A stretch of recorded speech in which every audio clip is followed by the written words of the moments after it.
Bonjour, alors nous sommes le dimanche 7 septembre 2025, donc le 23e dimanche du temps ordinaire, et je voudrais faire un commentaire rapide de l'évangile du jour, qui est dans l'évangile selon saint Luc au chapitre 14, versets 25 à 33. Et dans cet évangile, au tout début, il nous est dit ceci: en ce temps-là, de grandes foules faisaient route avec Jésus. Alors dès cette première phrase, nous avons là le sens, le résumé de la foi chrétienne. La foi chrétienne, c'est évidemment de marcher à la suite de Jésus.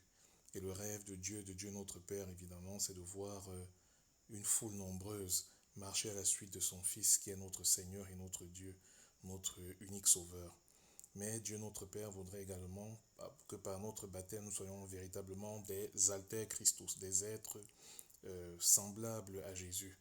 Et donc que nous aussi, nous soyons ce berger-là, qui conduit le troupeau de Dieu vers le paradis, vers le temple de Dieu, le temple éternel, qui est donc le paradis, vers la sainteté, vers la communion pleine à la très sainte Trinité.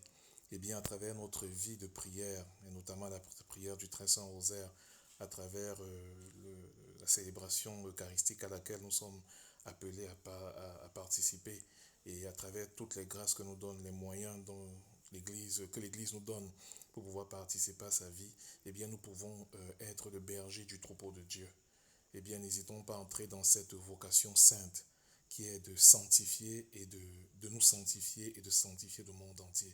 N'oublions jamais la parole de Jésus: celui qui croit en moi fera les mêmes œuvres que moi, et il en fera même de plus grandes, parce que je vais vers le Père. Avec Jésus, en union avec lui, devenons le berger du troupeau de Dieu. Amen.